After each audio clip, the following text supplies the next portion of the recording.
Hey guys, tonight we're plunging into a time when just waking up could mean waking up wrong.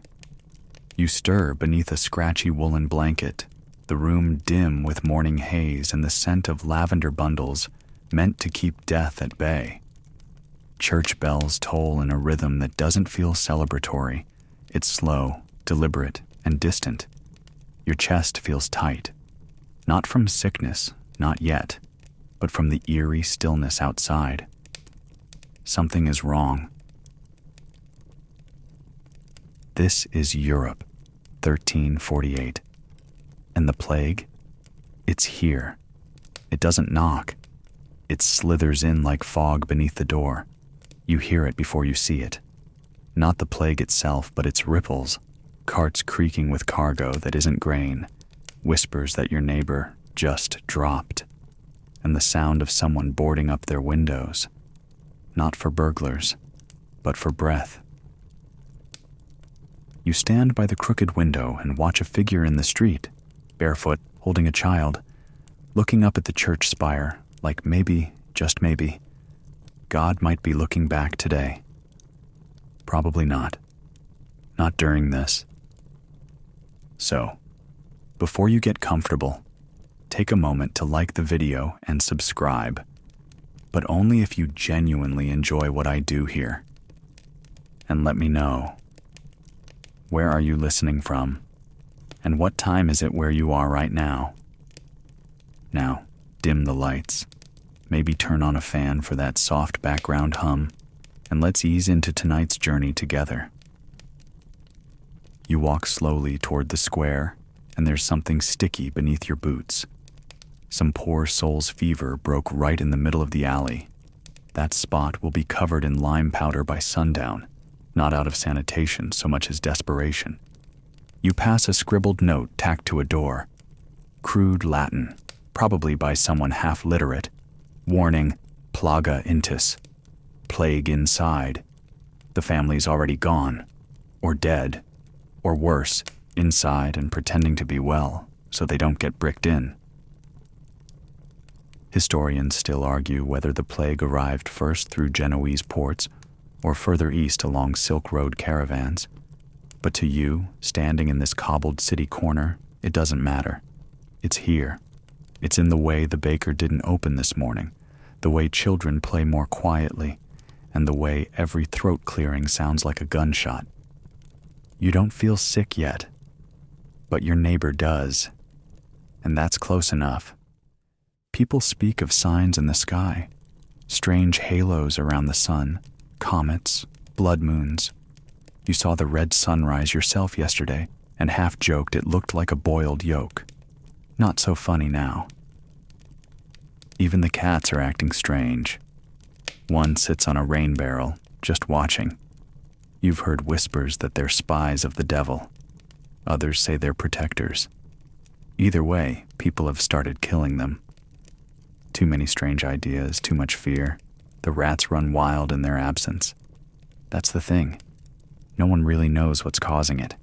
They talk about corrupt airs and bad humors. A sneeze is no longer a minor event. It's a prayer request. Someone sneezes beside you and half the street flinches. Doctors, if you can call them that, arrive covered in oilcloth and prayer, stuffed with sweet-smelling herbs and layers of hope. No gloves, no clue, just confidence. It's always the confident ones that make you the most nervous. Still, you'd take any help you can get. A man was selling amulets this morning, carved from deer bone and rubbed with something pungent. Said it would swell your good humors. You didn't buy one. You might later. The truth is, the city's no longer a city.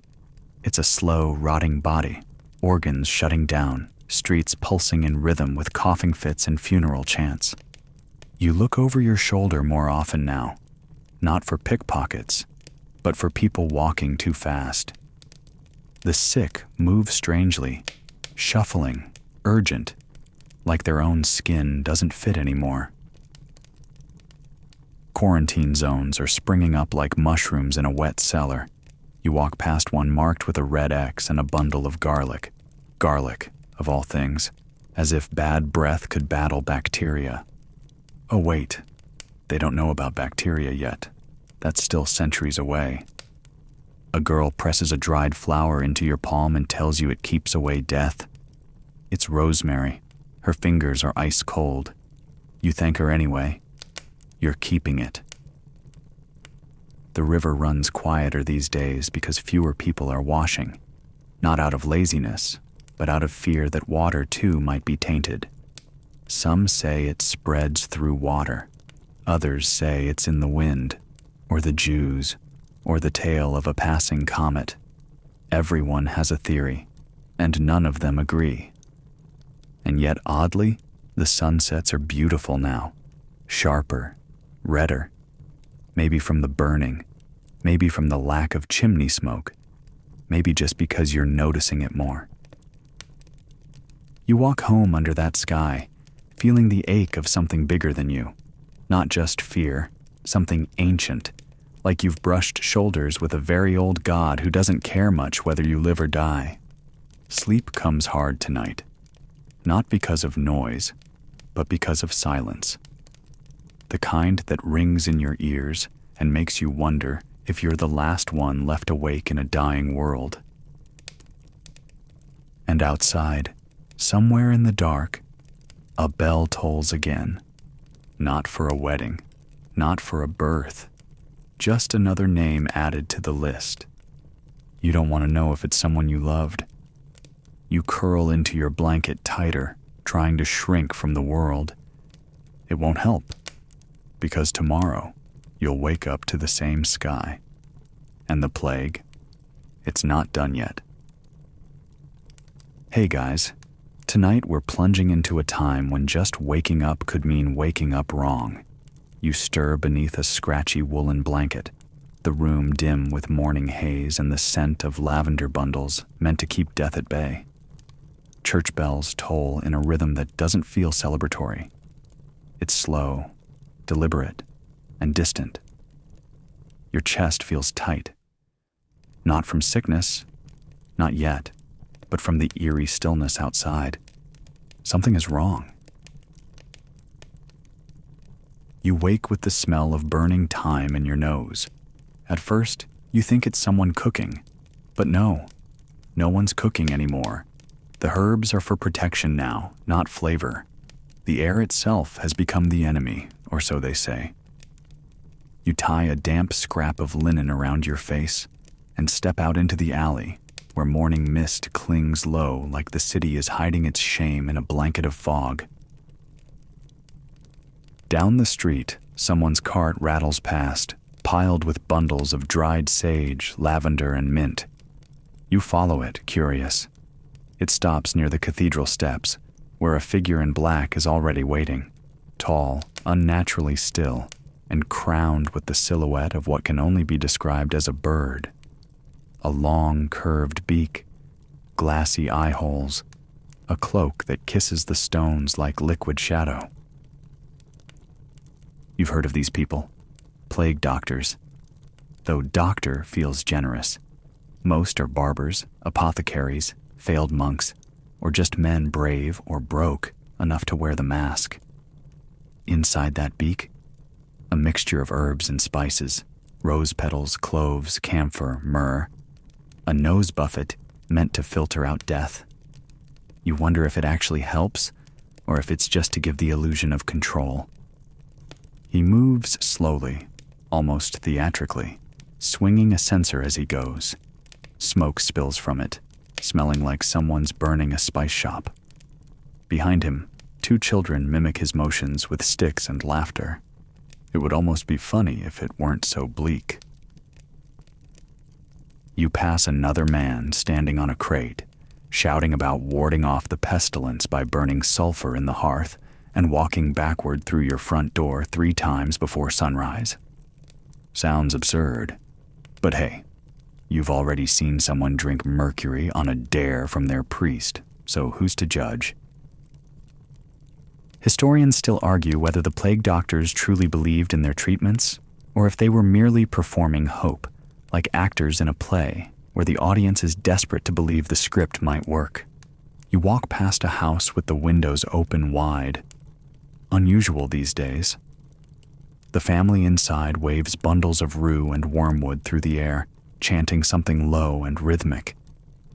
You can't make out the words, but the cadence sticks in your head. The plants hang like garlands over the door, twisted tight with red thread. Supposedly, red confuses the spirits of death.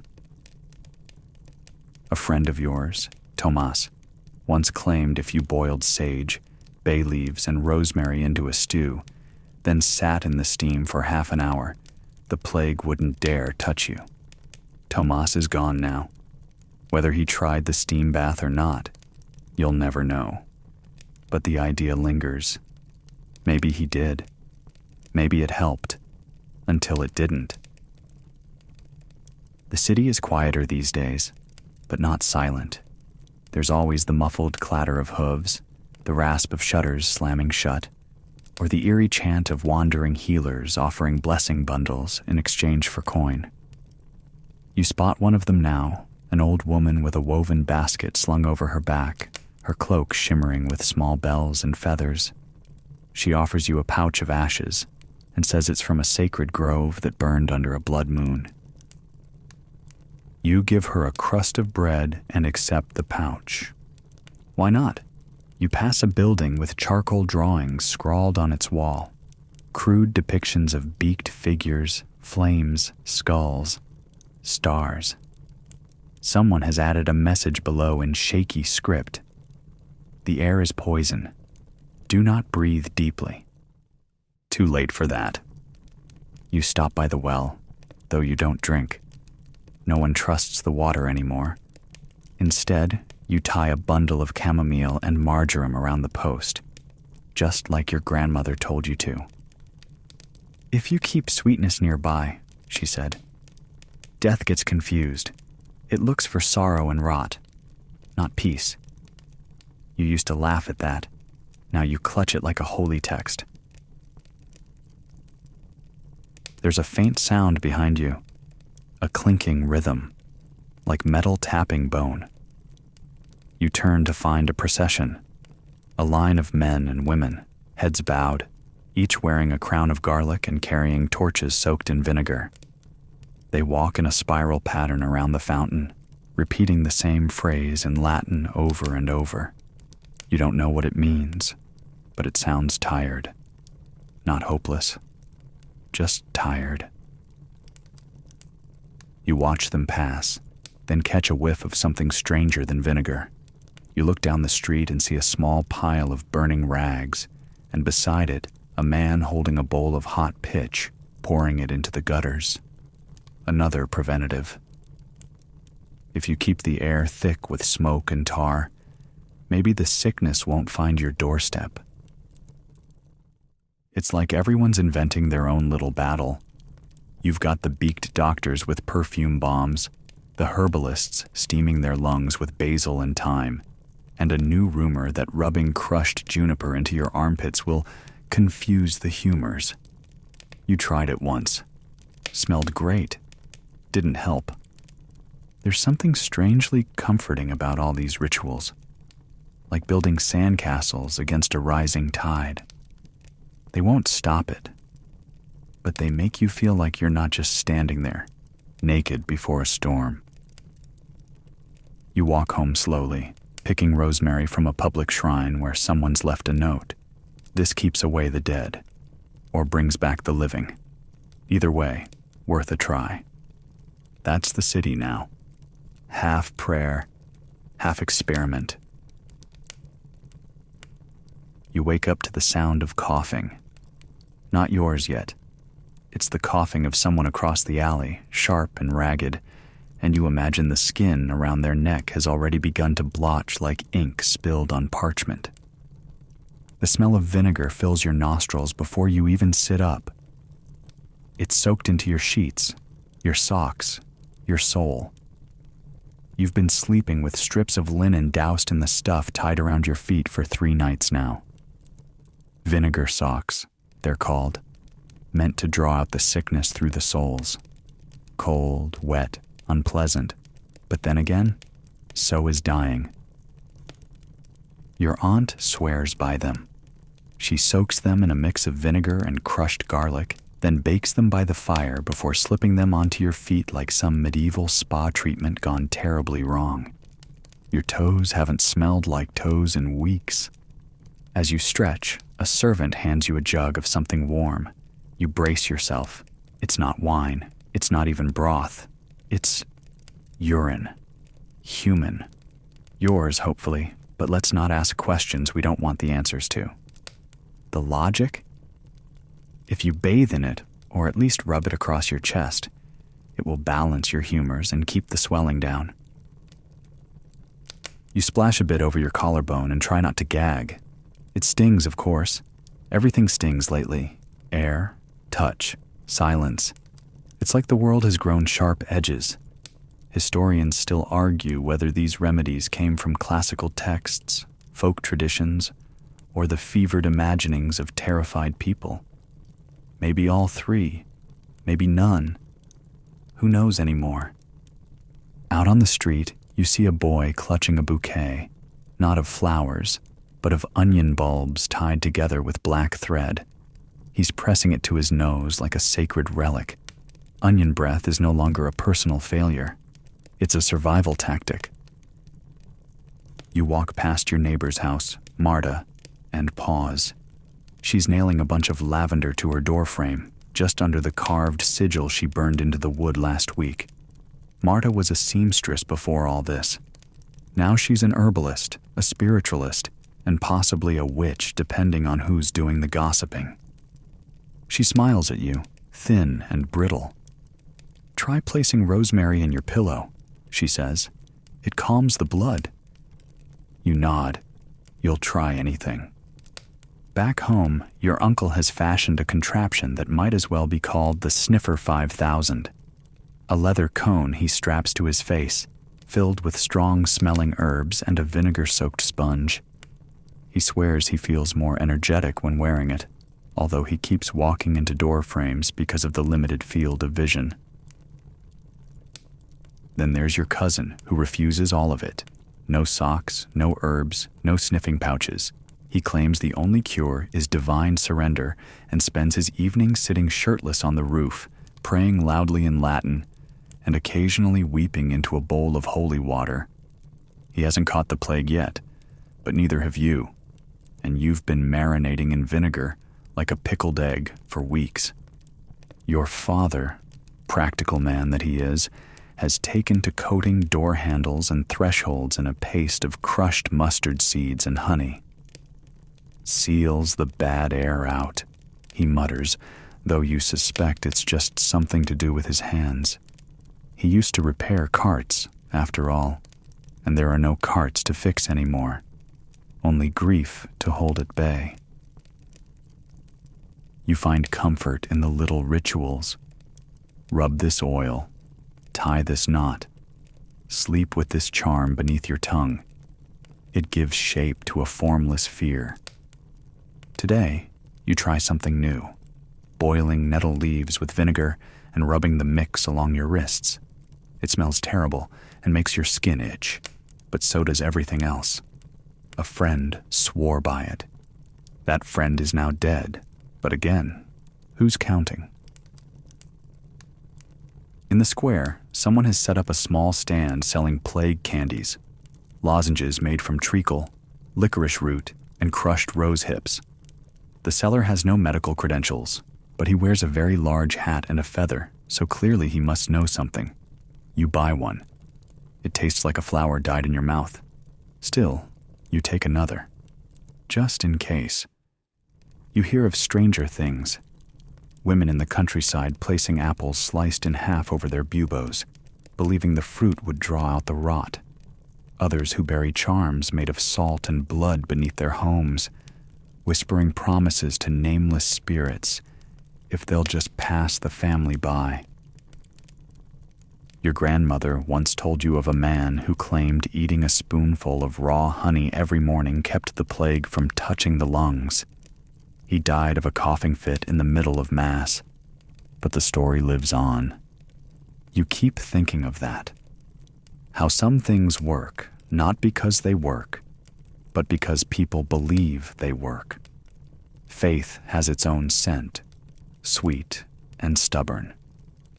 A friend delivers you a gift today, a ball of cloth soaked in camphor and tied with a silver thread.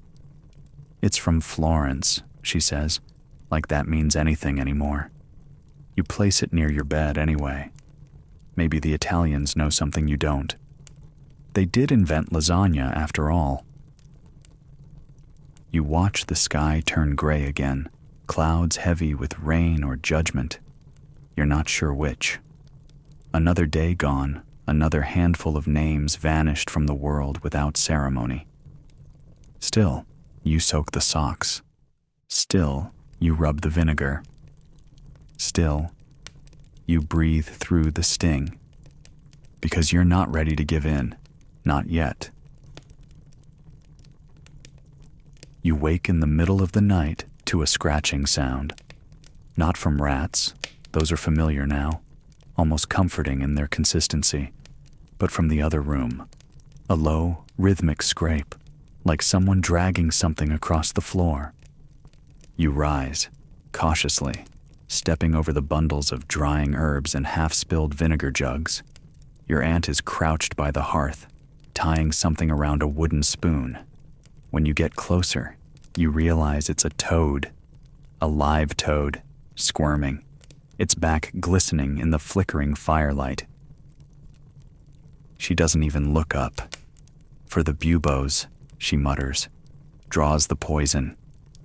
She adds a second toad to the bundle and carries it into the next room, where your uncle lies sweating and muttering, a red-black swelling pushing angrily against the skin of his neck. The toads are placed carefully on the boil, their cold bellies pressed to burning flesh. It looks like something from a fever dream, but you're told the toads absorb the sickness, and if one dies, it means it's working. The next morning, one of them is dead. Whether from poison or panic, no one knows. But a new toad is found and placed again. It's not just toads. You've heard of people placing pigeons or even live chickens against the swellings, believing the bird's body would act like a sponge for death. There's a woman 2 streets over who straps a plucked hen to each armpit, claiming it must be hairless to function. She walks in circles for hours like a strange feathered prayer. Historians still argue whether these treatments were born of genuine theory or sheer desperation, perhaps an extension of sympathetic magic, the belief that something living could take on your pain. And sometimes, the truly strange part, it seems to work. Or at least, someone survives after doing it, and the act gets passed on like sacred ritual. Then there are the leeches. Your cousin pays a barber surgeon to apply 10 to his back. They're meant to suck out the bad blood, reduce the swelling, calm the body's heat, as the surgeon says with theatrical confidence. You watch one of the creatures swell with red and drop off, sluggish and satisfied. Your cousin vomits afterward. The barber is pleased.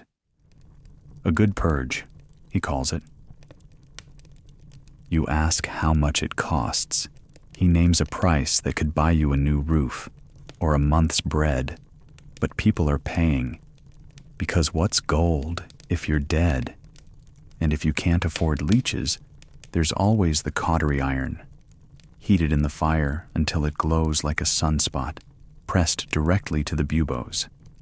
The idea is that the intense heat will neutralize the bad humors. You've only seen it once. The scream that followed was not a human sound.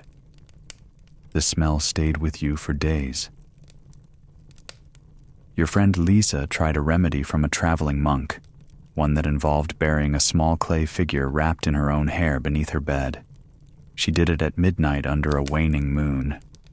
3 days later, her fever broke. Coincidence? Maybe. Miracle? Possibly. The hair doll remains buried. You don't dare dig it up. Another household is using crushed emerald powder mixed with wine. You've heard whispers that emeralds vibrate away the death. You've also heard they're drinking powdered bone mixed with vinegar. The older the bone, one man says solemnly, the wiser its spirit. That particular house smells like burnt parchment and despair. A midwife, old and mostly blind, insists that sleeping with a dead mouse sewn into your pillowcase wards off plague. Something about equalizing humors. You wonder who's the first person to test that, and whether they told anyone before doing it. You come across a traveling healer in the square who carries a pouch full of strange items: bat wings, dried beetles, a pouch of salt soaked in blood. He's offering extractions, which apparently means pulling evil spirits out through the soles of your feet using only a stick, a chant, and a mildly unsettling chant. You don't stop, but you do watch, and it's weirdly mesmerizing. By now, you've stopped judging what's crazy. There's a man on the outskirts of town who lies in a pit all day covered in clay, claiming the earth draws out the pestilence. He hasn't died yet, which, around here, is enough to make him a prophet. Your own family decides to try something older, something Roman, supposedly, bathing in wine, not drinking, bathing. You fill a barrel with sour red wine, strip down, and lower yourself in. It stings every scratch and every pore. Your skin comes out flushed, sticky, smelling like a tavern floor, but oddly relaxed. You can't tell if it's the wine or the fact that for a full 10 minutes, no one was talking about death. The nights are worst. That's when the swellings begin. You lie awake, feeling phantom itches, phantom aches. You press your fingers to your neck again and again, reassuring yourself that nothing's there. Yet. You keep a chicken feather under your pillow now, just in case. You haven't told anyone. You remember someone saying, "Plague is a mirror. It shows you what people are made of." Turns out, people are made of vinegar, garlic, birds, toads, prayers, and a deep need to do something, anything, when faced with the silence of death. You add a toad of your own to the hearth tonight, not because you believe, because you want to. You wake to the distant clang of a market bell, faint, hollow, like the sound is struggling to travel through the heavy morning air. It's market day, apparently, or at least a version of it. The old square is still there, but it's changed. The stalls are fewer, spread farther apart like suspicious neighbors avoiding conversation. The cheerful banter is gone, replaced by hushed haggling, muffled coughing, and the occasional shout of a price so absurd you wonder if the seller's gone mad or just desperate. You wander in cautiously, your vinegar-soaked cloth pressed over your face like armor. The smells are strange now. Rotting onions, old smoke, and something sweeter beneath it all. Honey, maybe, or the faint trace of marjoram from someone's pouch of protection. You pass a stall where a woman sells wine infused with rose petals. She claims it opens the lungs and gladdens the blood. You're not entirely sure what that means, but you're drawn to the shimmer of the petals floating in the bottle. You almost buy one, but the price is steep. 2 silver coins or a week's ration of rye. Instead, you stop at the garlic man. Every market has one now. He sells garlic necklaces, garlic-infused oil, even garlic paste for smearing on your chest at night. If you reek, he says with a shrug, so does death. It won't want you.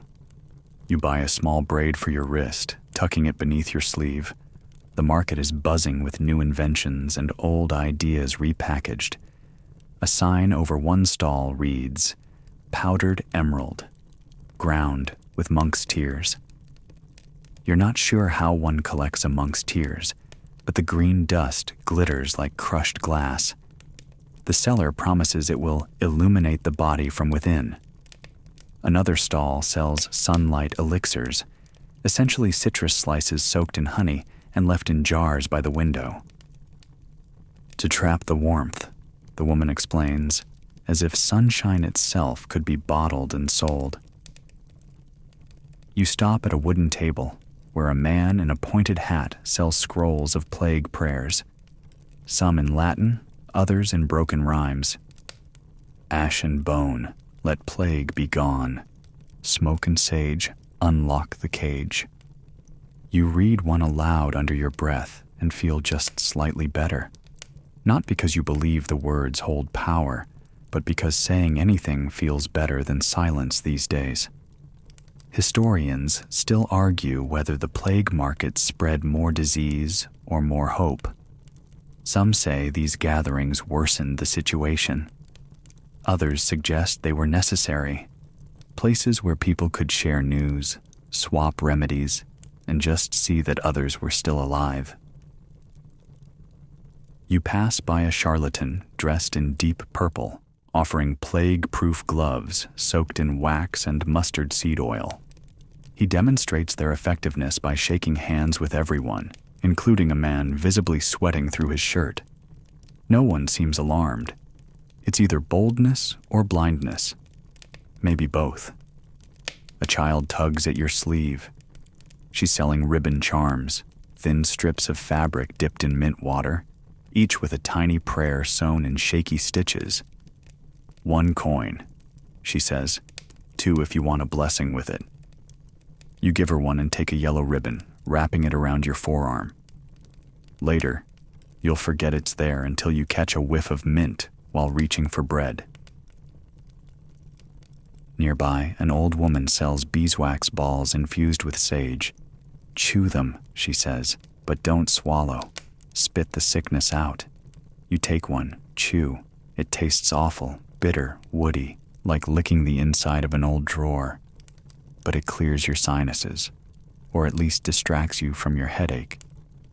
And then there's the bone man. He sits quietly near the well, surrounded by small boxes of ground bone, ox, goat, pigeon, human, supposedly. Mix with wine, he whispers, and dream of fire. In the dream, if you are not burned, you will not burn in life. You don't know what that means. You don't want to know. But a man across from you buys 2 packets. A woman stumbles near the spice stall. People part like water. No one touches her.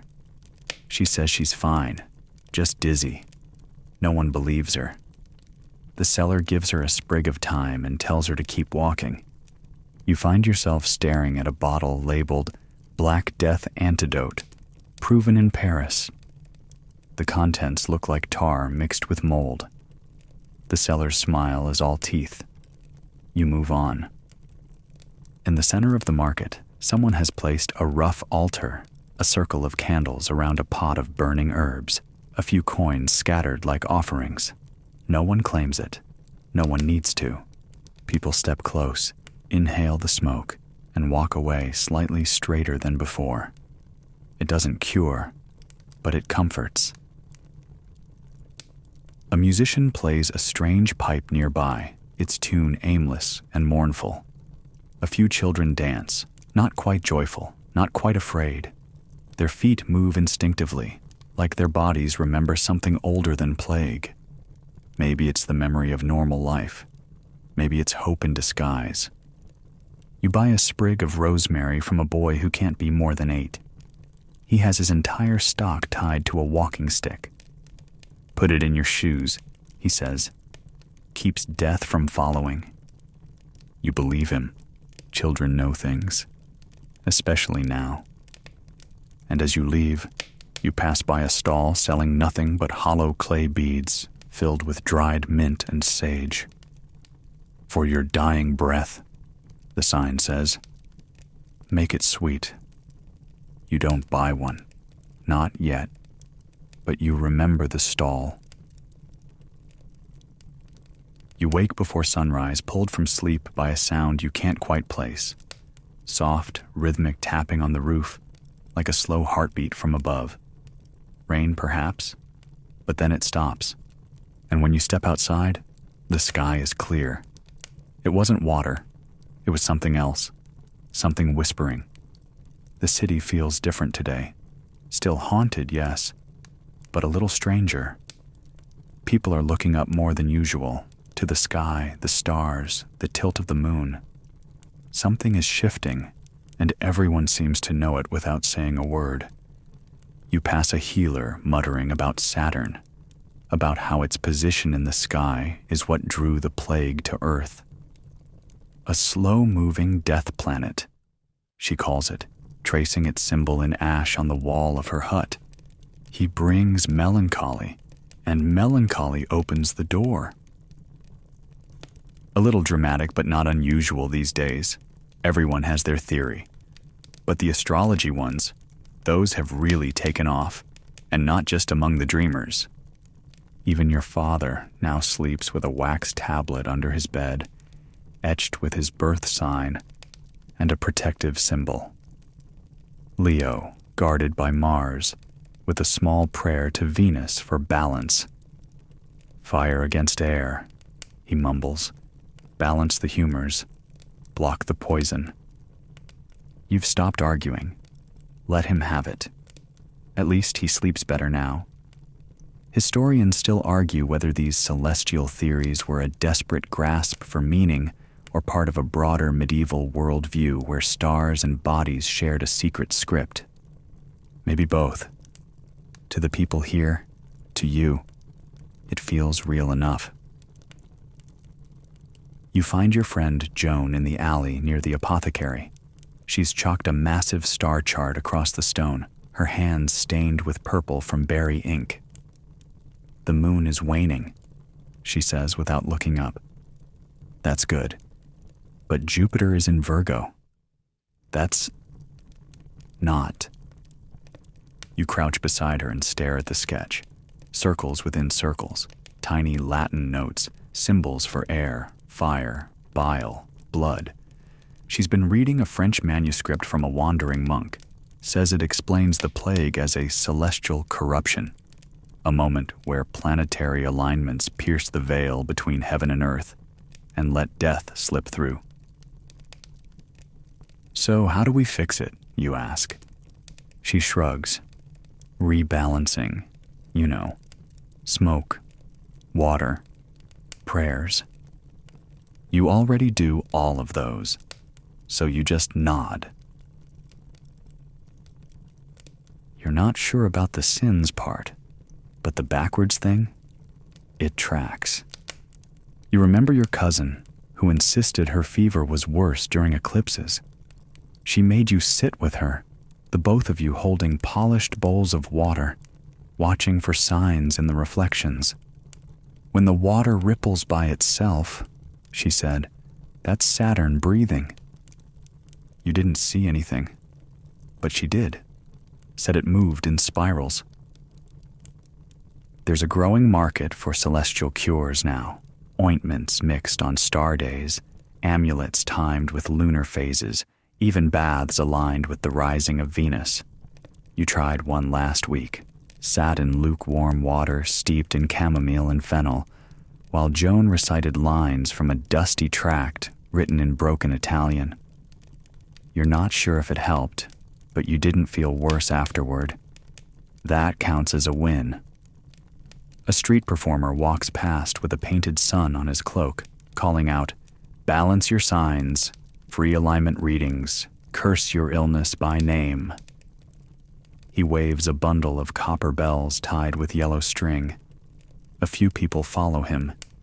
You don't, but you watch. You remember a debate you overheard outside the spice shop? Two women arguing whether Mars ruled the blood or the bile. One cited an ancient Arabic text, the other pointed at her own swollen neck and said, "Well, whatever it is, it's clearly angry." The The shopkeeper just rolled his eyes and offered both of them dried lemon peel and licorice root. You pass a new shrine at the city wall.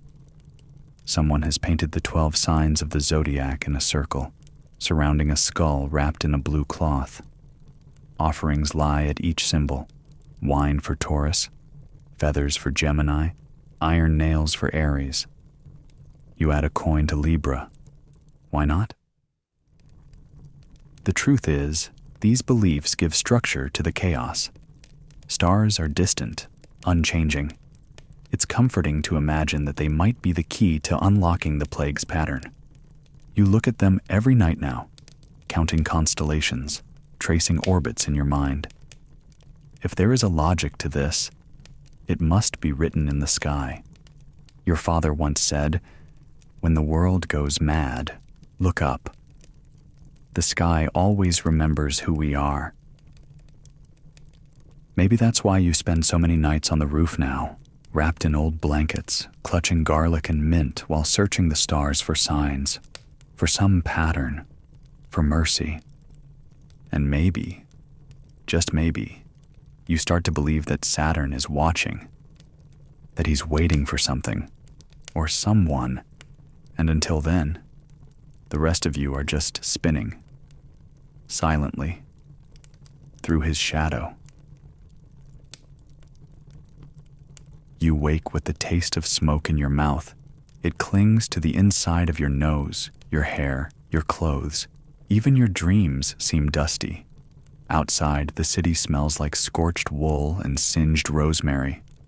Fires burn in iron pots at every doorstep, not to warm the body, but to purge the air. The miasma theory is everywhere now.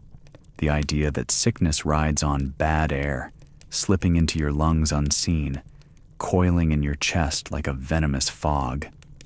It makes sense to people, to you. After all, doesn't the stench of the sick make your stomach turn? Doesn't your throat close up when you pass a house in mourning? Air carries things. So why not death? Your neighbor has hung bundles of sage from his window, tied with silk thread and occasionally sprayed with rosewater. He claims it neutralizes the miasma. Across the street, a woman is burning her husband's shirts in the alley. He died last night. She doesn't even cry. Just keeps tossing fabric into the flames like she's feeding a hungry god. You help carry a bundle of bedding to the fire pit in the square. The cloth smells of sweat and lavender oil. The man who owned it died 2 days ago. No one wants to touch it barehanded. You wear gloves soaked in vinegar and sing a prayer beneath your breath as it burns. One man brings a wagon load of family heirlooms, blankets, wooden toys, even a pair of painted shoes, and drops it all into the flames. He stares for a while, then leaves, silent. No one says a word. Historians still argue whether burning possessions did much to stop the plague's spread. The science wasn't there yet, but symbolically, it was powerful. You feel that power now as the flames dance high and strange-colored smoke curls into the sky. You walk past a bathhouse that now serves only as a smoke chamber. People gather inside while herbs and coals smolder in basins at their feet. A daily fumigation, says the old apothecary who runs it. Let the good smoke fill your lungs before the bad air does. You sit for a while in the warmth, letting the thyme-scented vapor cloud your eyes. It makes you dizzy, but in a pleasant way. There's a fashion now for perfumed handkerchiefs, cloths soaked in mint, myrrh, vinegar, or even just lemon peel. You carry 3, folded and tucked into your sleeves. Every few minutes, you bring one to your face and breathe through it like a mask. It doesn't block out everything, but it gives you a small sense of control. A friend gifts you a pomander, a small ball of metal filigree filled with clove, cinnamon, and balsam. It swings from a chain at your waist like a charm, clicking softly as you walk. Sometimes you catch yourself holding it like a lifeline. You pass by a man with his nose buried in a sponge tied around his face. It's soaked in vinegar and rose oil. He mutters to himself as he walks, repeating the same phrase, "I am clean. I am clean. I am clean." His voice fades behind you. And then, at the edge of the quarter, you see a man setting his house on fire. Not just his clothes, the house. He moves slowly, methodically, a torch in one hand, a bucket of pitch in the other. He pours it over the doorframe, then lights it without hesitation. The flames leap up with a roar. People scream, others just watch. You want to stop him, but he says, "They all died in there. I'm not letting them rot inside my walls." He walks away before the roof collapses. You never learn his name. The city's begun to reek of desperation and scorched memories, but also of something else. Cleansing, perhaps. Renewal, even if it's violent. You start to notice other signs. More windows flung wide open. More bowls of vinegar placed under beds. More homes with charred furniture on the lawn. A new ritual forms. Take what touched the sick and destroy it. A ritual born not from science but instinct. There's even a rumor that if you sleep with a live coal beside your bed, the warmth will attract the sickness like a moth and kill it before it reaches you. You try it once. The heat makes it hard to sleep, and the smoke stains the ceiling black. But you do it again the next night anyway. The church bells ring constantly now, not just for the dead, but as a kind of acoustic cleansing, sound meant to stir the air, to chase away stagnation. The theory is that vibrations keep the miasma from settling. Monks swing incense burners during processions not just to sanctify but to purify. The air must be sweetened, they say. The air must be stirred. You hang a copper bell by your window and let the breeze nudge it throughout the day. When you walk through the streets now, you see more soot than cobblestone, but also more color, bright red threads tied to doors, blue pots filled with mint, even a pink curtain waving defiantly in a breeze thick with sage smoke. You find yourself staring at the sun more often, watching how it glows through the haze. It looks bruised sometimes, like the sky is sick too, but still shining. One night, you climb the city wall and look out across the rooftops. Fires burn everywhere, some small, some great. A few controlled, others not. It feels like a purge, like the city is trying to exhale something it can't quite name. And in that moment, high above the ashes, with your pomander swinging at your side and your face pressed into a mint-scented rag, you realize something. It's not just the plague that's being burned away. It's everything that can't survive this. You don't hear birds anymore. It hits you on a morning so still you swear the air itself has forgotten how to move. No crows, no doves, not even the scratchy warble of sparrows in the chimney stack. You sit up slowly, listening to the silence stretch like fabric about to tear. Downstairs, the shutters are already drawn shut, barred with a plank your father nailed in place last week. Your aunt whispers to herself as she checks the rosemary bundles above the door. 6 of them now, 1 for each family member still breathing. But your uncle's name has already been whispered out of the house. He's not here anymore. Not truly. He's in the back room, the one you no longer enter, and the door has been nailed shut. You step outside with slow, measured breath, past windows blackened with soot, and neighbors who no longer speak. No one waves anymore. If they do, it's probably a mistake. A sign they don't know they're sick yet. You hear it then. A bang, muffled and frantic. A house on the next street over.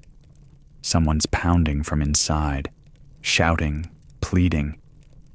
They've been sealed in. That's happening more often now. Whole families locked behind wooden doors or bricked-in windows. It begins with a cough, then a whisper, then a guard posted outside with a spear and a blank expression. Historians still argue whether these home quarantines were mercy or murder. Some say they slowed the spread. Others say they were simply a way to erase the problem from the street. You pass a house where the windows are open, a red cloth hanging from the sill, a quiet call for help. But no one answers anymore. The cloths multiply like bruises across the city. Elsewhere, the opposite reaction takes root. The unafraid, or the already broken, gather in defiance. You find them in alleys, in gardens, behind boarded chapels, the willfully exposed. They drink, dance, kiss with abandon, laugh too loudly. One woman smears ashes across her arms and tells you, "If death wants me, it can catch me."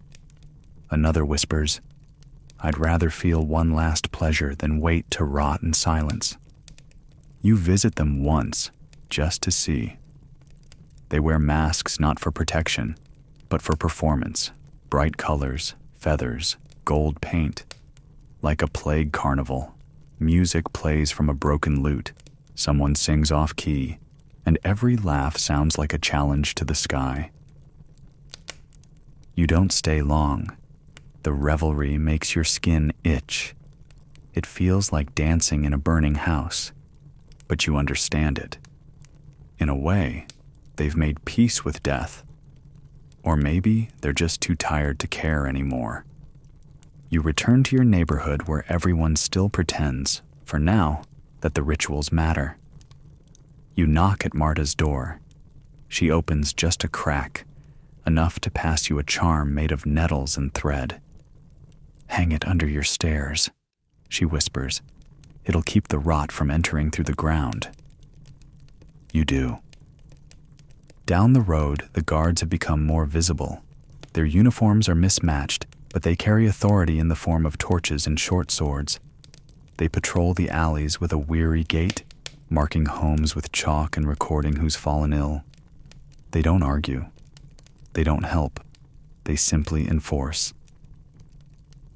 You spot one nailing a wooden sign to a door. "Inhabitants sick. Do not open." He doesn't knock. He doesn't ask. Just walks on to the next house. Later, you hear someone crying behind that same door. A soft, rhythmic sob. It sounds young. You go home and bolt your windows tighter. That night, you lie awake listening to footsteps in the street. Slow, unsteady. Then a pause. Then scratching at your wall, just for a moment. Your skin prickles. It doesn't happen again. The next morning, you find a bundle left at your doorstep. A ribbon, a sprig of rosemary, and a note that simply reads, "We are still here." You don't know who left it, but you press the ribbon to your chest and keep the rosemary by your bed. At the city edge, a new structure is going up, wooden and high-walled, with narrow slats and only one entrance, a quarantine ward, but not for the sick, for the exposed. People who've lived too close to death and need cleansing. You overhear two guards arguing. One says it's a humane measure. The other shakes his head. They're not coming back out. Even outside the walls, things have changed. Farmsteads that once sold eggs and barley now sit abandoned, fields overgrown, scarecrows slumping like drunks in the wind. The countryside isn't safer, just quieter.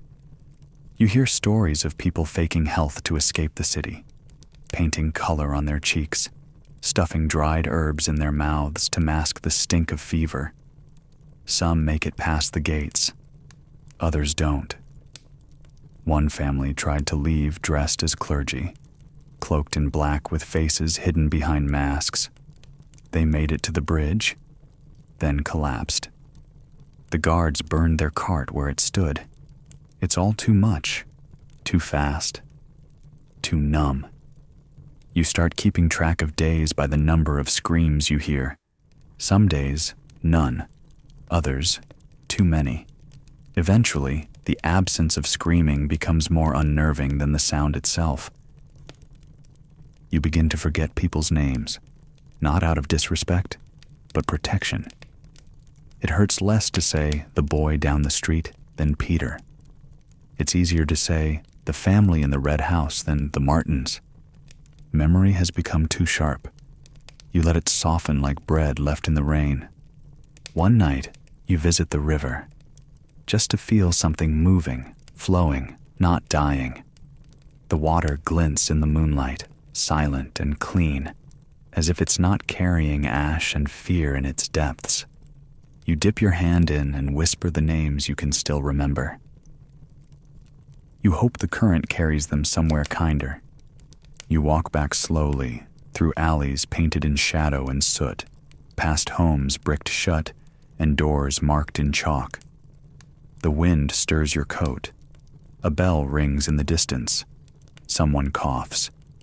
And still, somewhere, behind at least one of these doors, someone is lighting a candle, holding a ribbon, saying a name. You are not the only one left. Not yet. You wake to shouting, not the frightened kind you've grown used to. No, this is louder, sharper, accusatory, the kind that draws a crowd even now. You press your face to the warped glass window and see a cluster of people surrounding a woman in the square. Her apron is torn, hair wild, face streaked with soot or tears, maybe both. She's shouting back, "I did nothing, nothing." But someone throws a rock, then another. She stumbles. No one helps her. You step away from the window. You've seen enough. Outside, it's not just sickness in the air. It's blame. It hangs heavy, sticking to your skin like old grease. The plague has worn down the flesh, and now it gnaws at the soul. People want a reason, and they'll invent one if they have to. A rumor started 2 nights ago. They say someone cursed the city, that it's not just Saturn or stinking air, but a person, a group, a sin, witchcraft. You don't believe it. But belief is rarely the point. Fear is faster than logic. You pass a small chapel where someone's drawn a circle in ash around the door and written "safe" in crude Latin. Next to it, "We burn for no one." Someone else has scrawled a reply underneath in red ink, or maybe blood. It just says, "Lies." Your friend Marta is hiding now. Not because she's sick, but because people have begun pointing at her rosemary bundles and her herbal salves and asking why she knows so much. She's spent weeks helping others. Now she's considered dangerous. Historians still argue whether these waves of scapegoating were spontaneous or carefully manipulated, moments of mob madness or strategic distraction by authorities. Either way, it's spreading almost faster than the disease itself. You remember yesterday's market, how the old spice seller was gone, her stall empty. Someone said she was Jewish.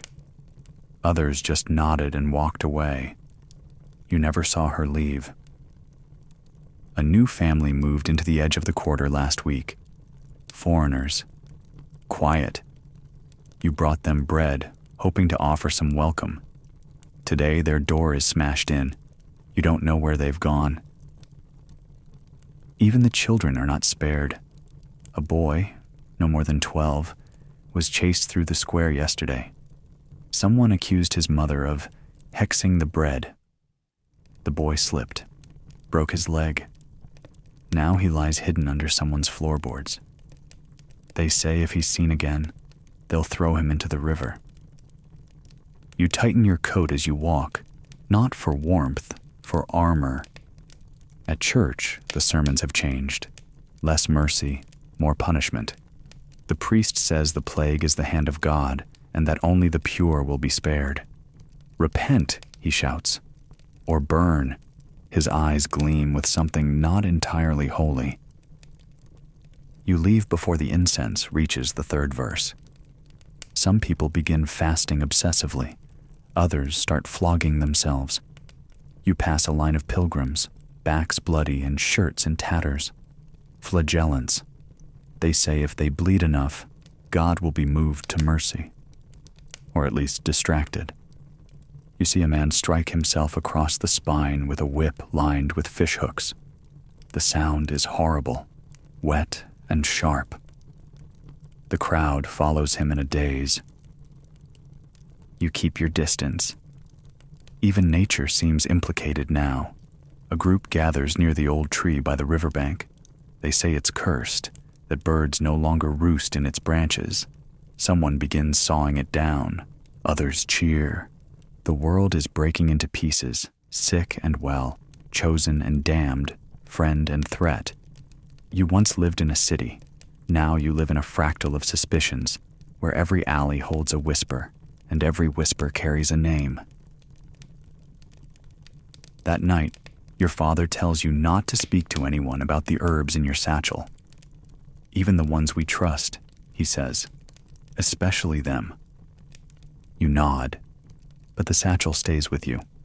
Inside, mint, yarrow, nettle, a small carving from Marta, worn smooth from your hands. Protection, she said, or focus, or maybe just a way to remember you are not helpless. You think about burning it, but you don't. Instead, you light a candle, whisper a name, and place rosemary on the windowsill. The city can have its fear. You'll keep your rituals. You wake to the sound of chanting, low, pulsing, like thunder wrapped in prayer.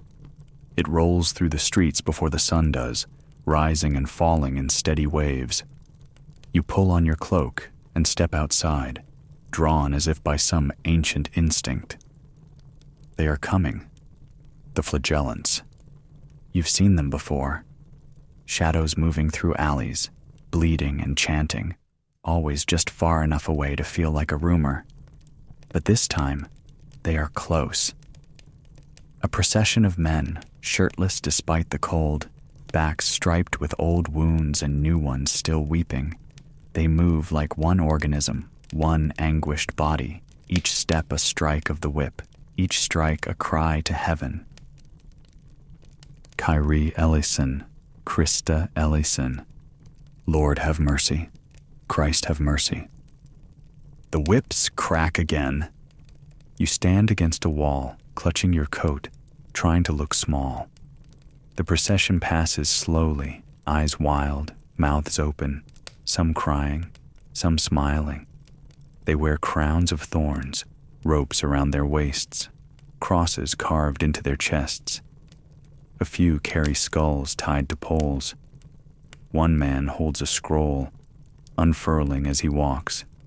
An endless list of names, perhaps sins, perhaps victims. A woman steps forward from her doorstep, drops to her knees, and begins to weep as they pass.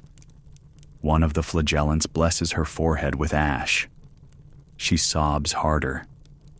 Another man walks with a sack over his head, his arms outstretched.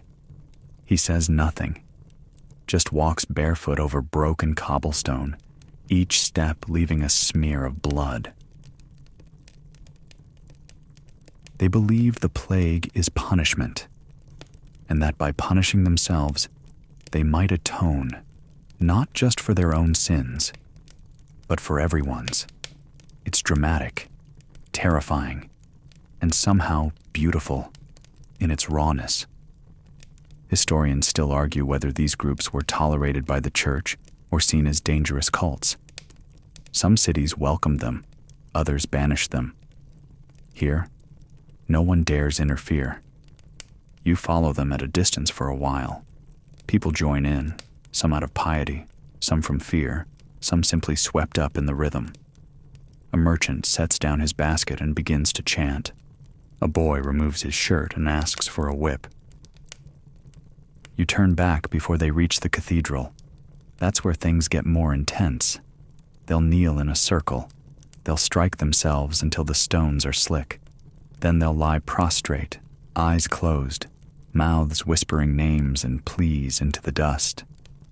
Later, the square will be stained with blood, but clean somehow, like it's been rinsed. You return home to find your mother boiling vinegar again, pouring it into jars, pressing mint leaves into the bottom of each one.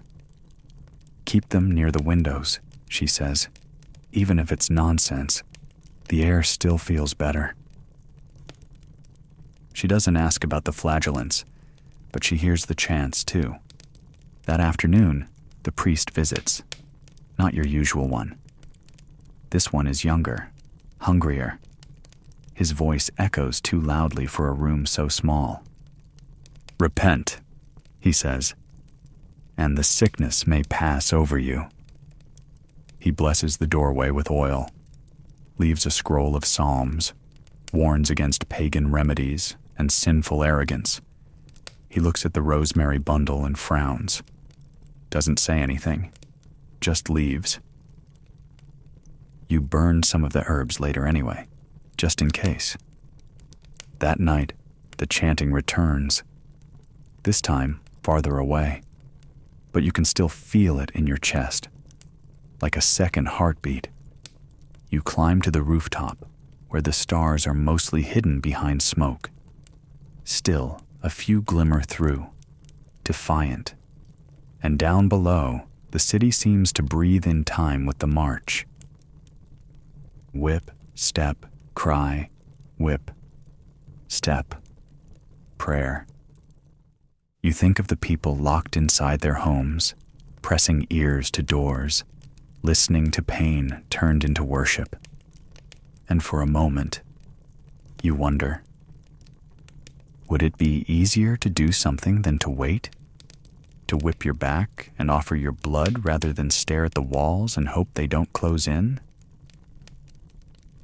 You shake the thought away, but it lingers, like a thorn caught in your coat. The next morning, the square is quiet. No blood, just footprints. A ribbon tied to the church gate. A single word scrawled in soot on the stone. Forgive. You breathe it in like smoke. Not because it saves you, but because it's the only thing left that might. You wake to the smell of iron. Not the metallic edge of blood, but tools. Scalpels, shears, long-hooked instruments hanging from leather belts. You recognize the scent because you're standing outside a barber surgeon's door, and your friend insisted that you come. He's not sick, not yet, but he says his glands feel suspicious, and he's had 2 dreams involving crows and a cracked mirror. That's enough these days. Inside, the barber shop smells of vinegar, old sweat, and something faintly floral. The tools are lined up with a reverence that feels like religion. A tray of sharp things, a bowl of leeches, a rack of knives that look like they've kissed too many bones. The barber himself greets you with unnerving cheer. He wears a red-stained apron and a grin that suggests either confidence or madness. Maybe both. "We've got a new paste today," he says, already reaching for it. Recipe from Avignon. Basil, suet, and just a pinch of mercury. Goes right on the buboes. You raise an eyebrow. Mercury? He shrugs. It's a heavy substance. Weighs down the bad humors. Sure. You watch as he carefully slices a small boil behind your friend's ear. The friend winces, but doesn't cry out. The barber hums while applying the salve as if spreading jam on toast. Then he wraps the wound in linen soaked in wine and sage. "That'll keep the spirits out," he says. You're not sure if he means bacteria, demons, or just thoughts. Historians still argue whether barber surgeons were ahead of their time or dangerous improvisers. Some treatments worked, at least compared to doing nothing. Others, less so. But they weren't pretenders. They believed in what they did. You can see it in the way this man handles his tools, not cruelly, but with grim respect. He shows you a list of curatives scrawled in Latin and French, some barely legible. The titles alone sound like spells: unguent of 7 roots, cleansing balm of the dry moon, St. Peregrine's black oil. Some are oils, others pastes, a few powders you're told to blow into the air over the sickbed. He picks up a small glass vial of dark green liquid. Want to smell this? You do. Immediately regret it. Used sparingly, he says, but very effective. You never find out what's in it. A woman arrives clutching a rag to her side. He ushers her behind the curtain. You hear a splash, then the hiss of hot metal, then nothing. You don't stay long. Outside, you see a small line forming. People desperate for answers, or just action. You hear words like bloodletting, poultice, carbuncle lance. You keep walking. Later, you pass another healer's hut, this one quieter, smaller, but somehow more sinister. Inside, the healer brews something thick over a brazier. Dog tongue and violet root, she says, mixed with wax and goat bile, old Roman remedy. You don't ask how old or how many goats were consulted. She offers you a small jar of black salve. Rub it on your soles before sleep. Dreams will warn you if you're in danger. You decline. She smiles anyway.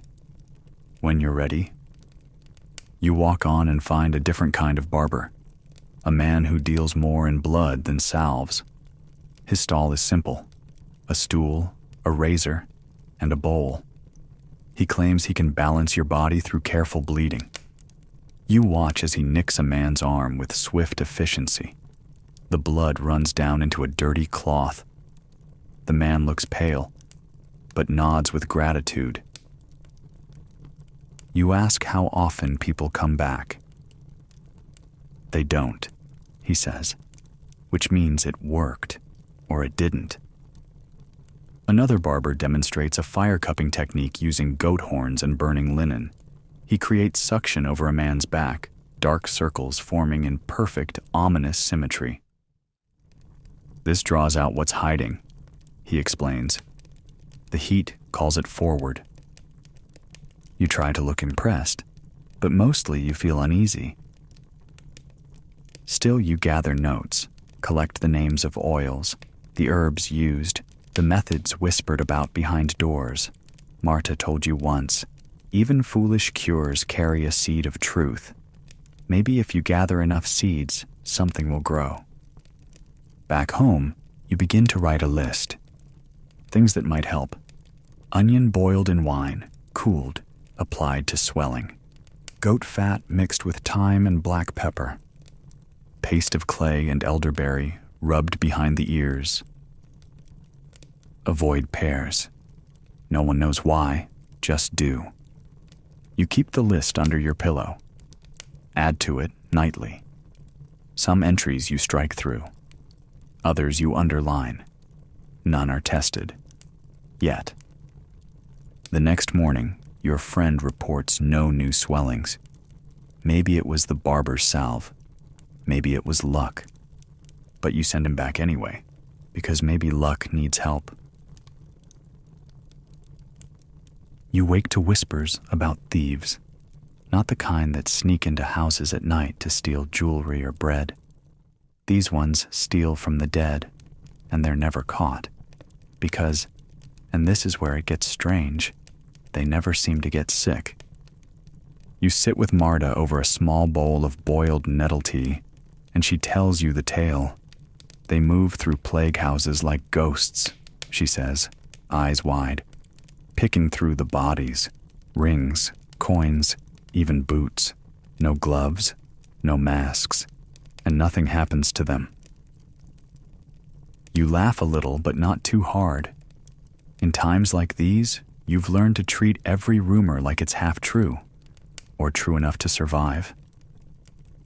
They say, Marta continues, lowering her voice, they have a secret, a potion, a recipe that keeps the death away. And just like that, the market buzzes with a new obsession. 4 Thieves Vinegar.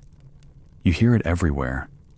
Hushed voices in alleyways, loud ones in taverns, even whispers from behind the barred windows of quarantine homes.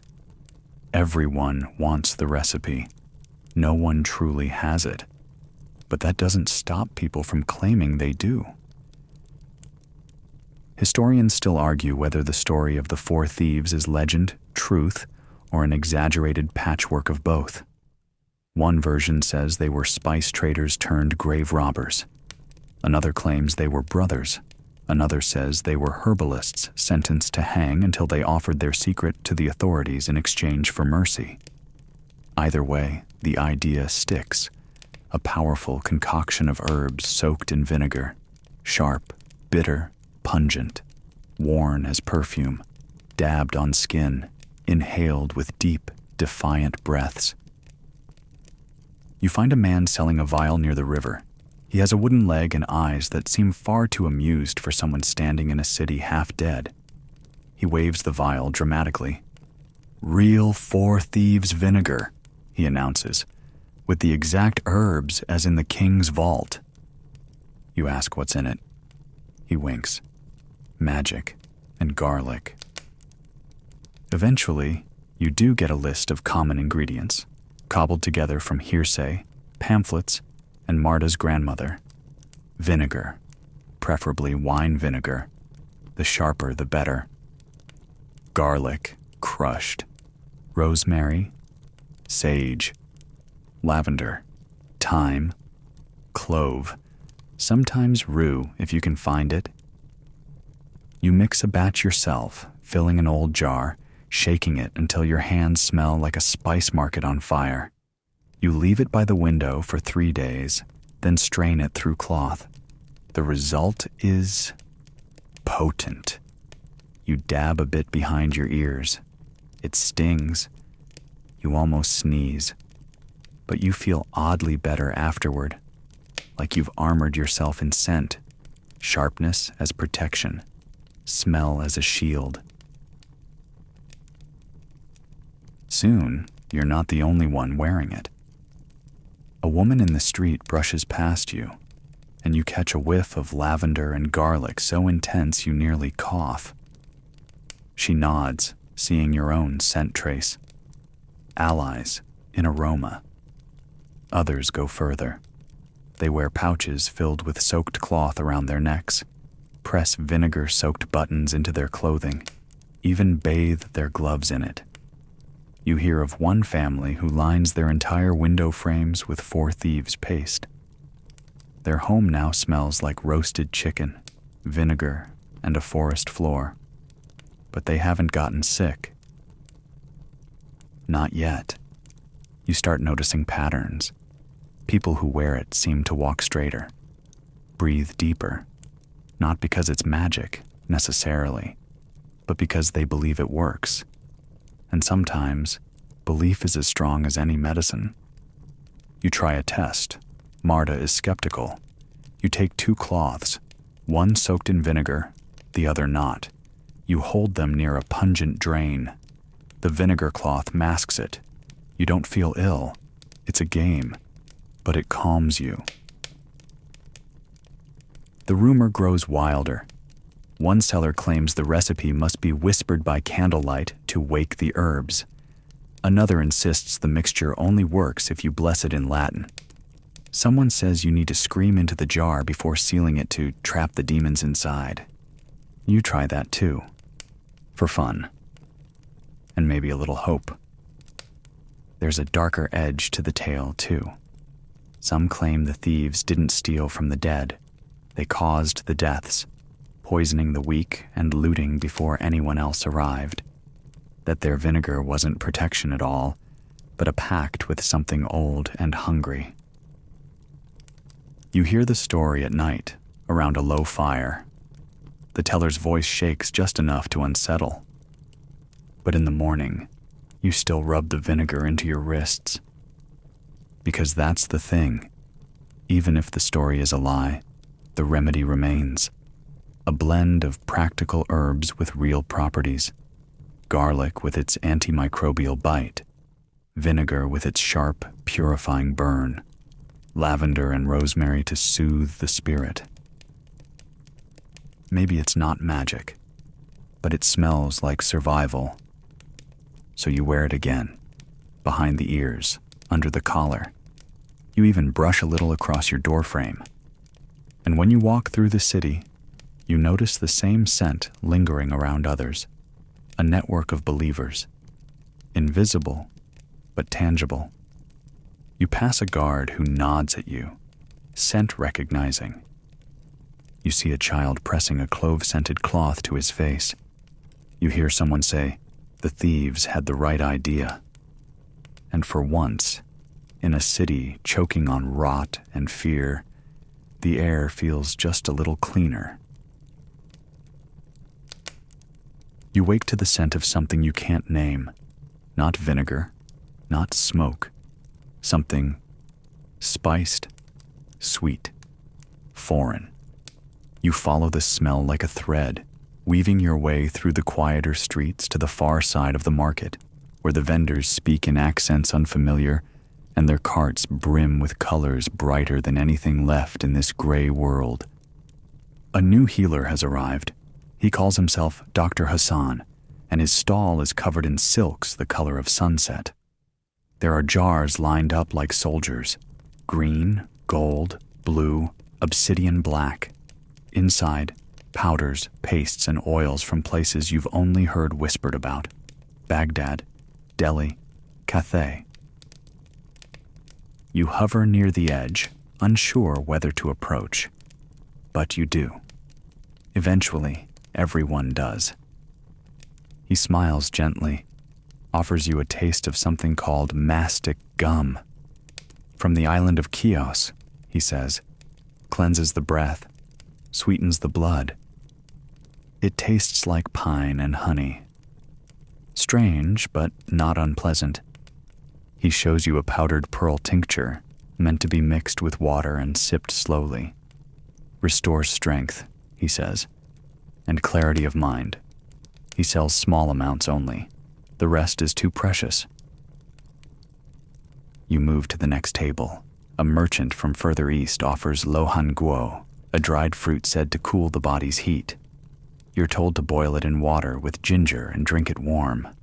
Another stall sells bundles of dried chrysanthemum, ginseng root, and cardamom, tied with silk string.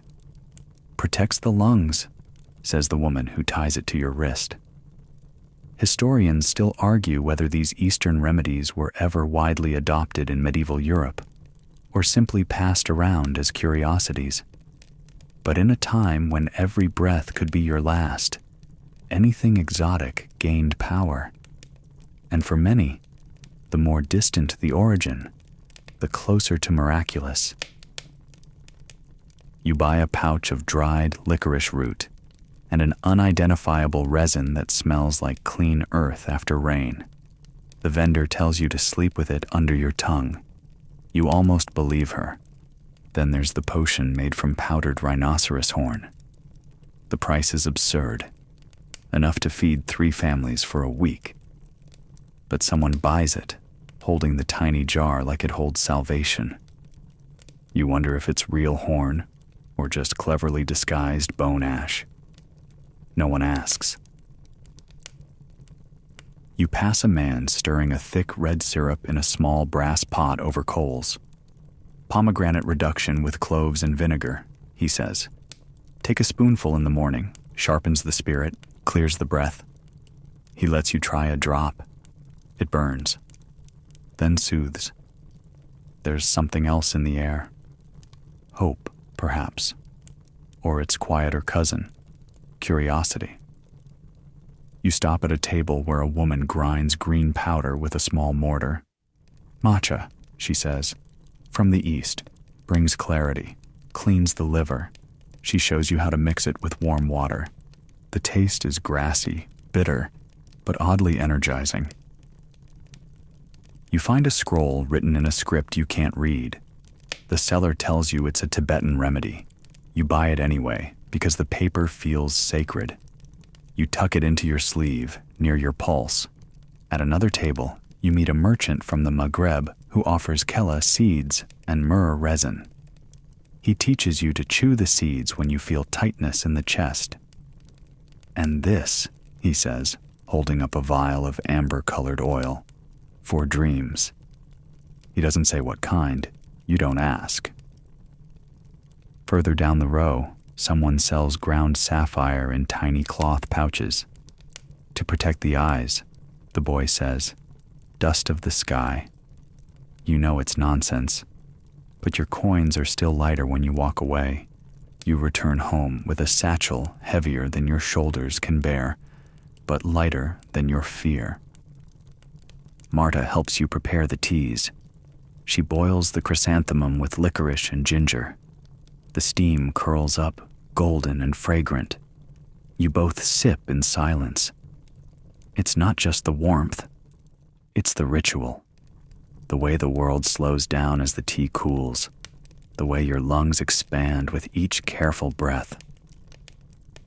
That night, you smear a strange oil behind your ears. You chew the mastic gum. You place the mysterious scroll under your pillow. You don't expect miracles, but you do sleep. In the morning, you brew the lo han guo fruit. It smells like something between dates and smoke. The taste is strange, but afterward, your chest feels light.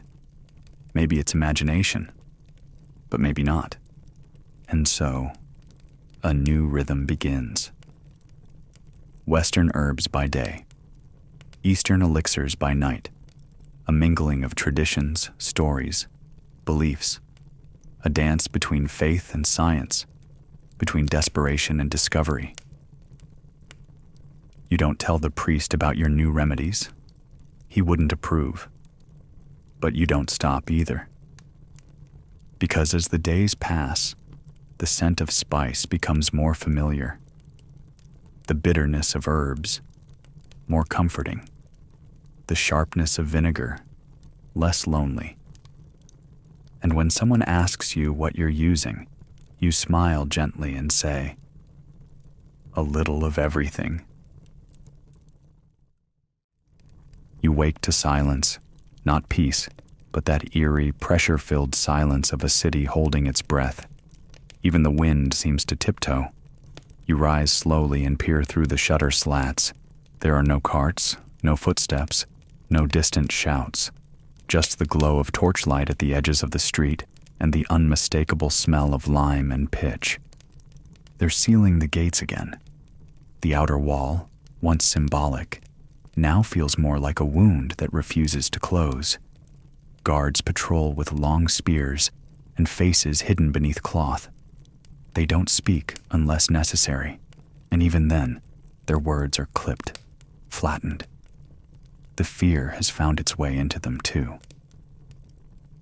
You watch as they pull heavy wooden beams across the southern gate, locking it shut with iron pegs. Then they sprinkle lime dust at the threshold and mark the arch with a black X. It means quarantine. It means no one leaves. It means whatever happens inside stays inside. You've seen it before, but this time it feels heavier. A family arrives too late, shouting at the guards, clutching bundles, dragging a limp child. They beg. They offer money, food, jewelry. The guards do not move. The gates remain shut. The mother screams. The father drops to his knees. You turn away before you see what they do next. Inside the city, things are fraying. More streets are boarded. Entire rows of houses marked with crude signs. Unclean. Gone. No entry. Some doors are painted white, others black, depending on which family tradition believes which color keeps spirits out. Historians still argue whether these quarantines were enforced equally or used to control the poor more than protect the rich. But you've seen which neighborhoods are sealed off first. You've watched who gets to flee early and who's left holding vinegar-soaked cloths and prayers. You visit Marta. She's packing herbs into cloth bundles, labeling them by color. "If we have to run," she says, "we take these first." You nod, even though you know there's nowhere to run to. She gives you a new charm: fig leaf, mint, and a pinch of ash wrapped in linen. "Bury it under your doorstep," she whispers. "It might confuse the sickness." You do it, not because it's logical, but because it feels like one more brick in the wall between you and what waits beyond. More and more people are faking health now, rubbing rouge on cheeks, biting their lips before passing guards to bring a little color back. There are rumors of black market health certificates, forged by scribes willing to risk their necks for coin. You overhear a man whisper to another, "If you limp, make it your left leg. If you cough, do it into your sleeve, then pretend it was a laugh." Survival, now, is part theater. At the river docks, people are building makeshift rafts, hoping to float downstream to safer villages. You saw one such raft caught in the reeds this morning, its oars drifting, its cargo abandoned. No one goes to retrieve it. The baker on the corner keeps his door half open, but hangs a curtain over the entrance. You order by name only, no touching, no lingering. He drops your bread into a basin of vinegar before handing it over. "Soak kills the pest," he says. You nod and smile and eat it anyway, even though it tastes like a wet sponge. In the northern quarter, new walls are being built, not to protect but to contain. Wooden barriers rising between streets. It's a slow suffocation, one plank at a time. You begin to avoid eye contact when you pass people, not because you're suspicious, but because every glance feels like a question. Are you still healthy? Will you still be here tomorrow? There are those who resist. In one street, a woman paints symbols on her shutters in red ochre and hangs garlic braids in the shape of crosses. She refuses to board her windows. "Air must move," she says. "If we lock it out, we'll drown in what's left." People call her foolish. Others admire her. Still, most obey. Even the boldest voices have grown hoarse. You walk at night now, when it's safest to be seen by no one. You carry a small vial of Four Thieves vinegar and a blade wrapped in cloth, not for violence, but for peace of mind. You cross paths with a man dressed like a merchant, but clearly not selling anything. His eyes are sharp. He asks you, "Which gate do you think they'll close next?" You don't answer. He smiles. Smart. The next day, that gate is shut. At home, your father has begun hammering nails into the doorframe, not to close it, but to anchor it. In case someone tries to break in, he says, not meeting your eyes. You know what he means. Not thieves, not even guards. The desperate, the left behind. You've heard of houses stormed by those who've been bricked out, the ones too sick to stay outside. They pound on doors, screaming, begging. Sometimes they make it in. No one says what happens after.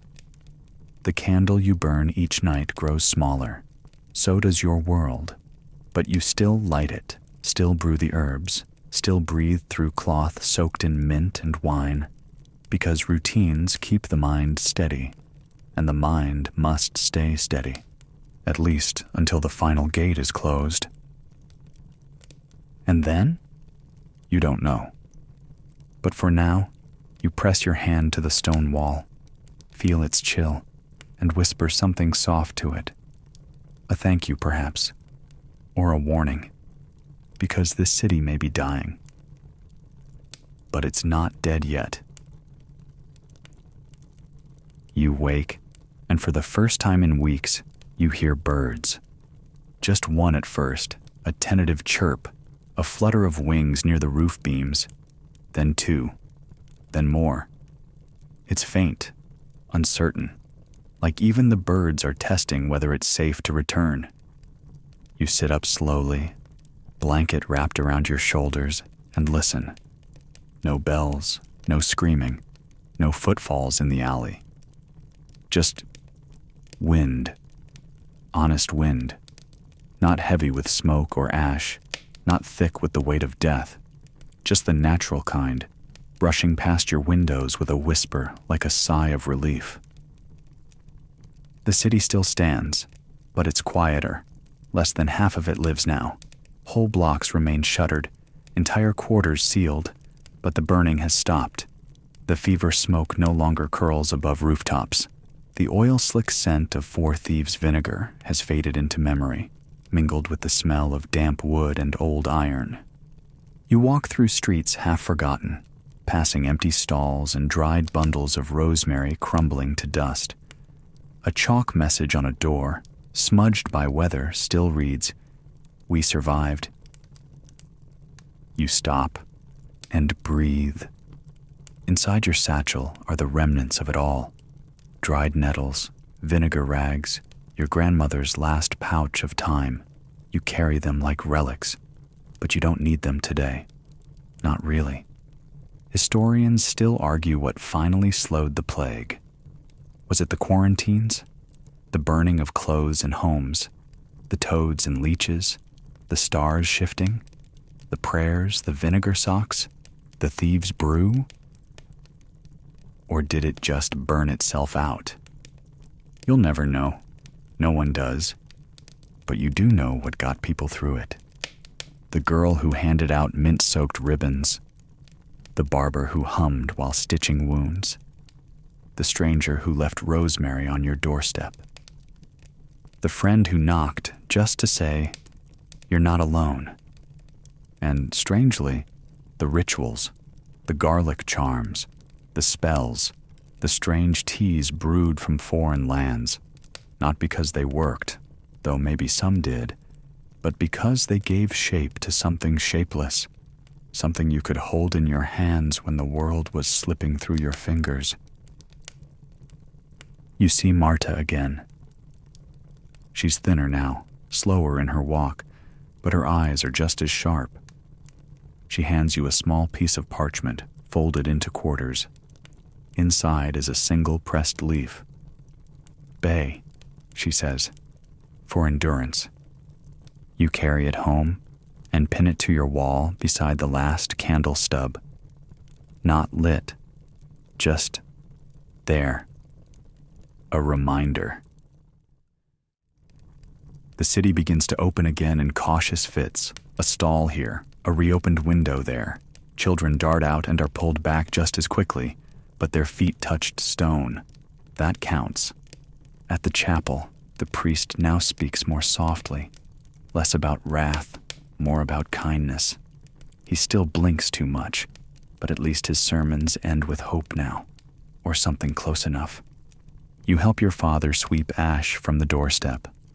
The broom handle is splintered, the bristles frayed, but the rhythm feels right. You clean not just because it's needed, but because it's something to do with your hands that doesn't involve fear. Later, you light the candle. Not because you're afraid, but because you can. You think back over the strange things you've done. Sat in steam rooms of nettle and mint. Dabbed your wrists with hot wine and clove. Burned old clothes and buried charms in the floorboards. Trusted vinegar more than doctors. believed in the thieves' brew more than prayer, or perhaps both equally. You survived. That feels enormous and impossible. And yet, here you are. The birds sing again. Children laugh again, faint and wary. And for the first time in weeks, the air does not feel like an enemy. You still carry your cloth, just in case. But now it lives in your pocket, not over your mouth. One day, this will be a story. One day, they'll ask what people did during the plague. And you'll tell them, we brewed, we burned, we prayed, we ran, we wept, we fought the air with socks soaked in vinegar and herbs tied in twine. We reached for what we could, and we held on. Now, as we settle back into quiet, I want you to picture that same city, months later. The doors are open again. Sunlight pours in like a guest long overdue. The smell of herbs is gone, replaced by baking bread and lavender from the windowsill. A child sits on a step, chalking stars into the stone. Somewhere, a cart clatters down the road, not rushing, just moving, alive. You stand at your doorway, warm cup in hand, wrapped in soft cloth that smells faintly of rosemary. The breeze brushes past, light and unthreatening, and you feel the tension, somehow always there, begin to lift, slowly, gently. A friend passes by and nods. Nothing needs to be said. The nod means, I remember. We both do. The world is smaller now, simpler, quieter, but it breathes again, and so do you. Tonight, when your head touches the pillow, remember the leaf of bay, the charm of ribbon, the stolen moment of stillness behind a closed door, all the tiny choices that held the darkness back, just long enough. Let the weight slip from your shoulders now. Let your hands relax. Let the memories soften at the edges. You're here. You made it through. Close your eyes. The birds are still singing. Sleep well.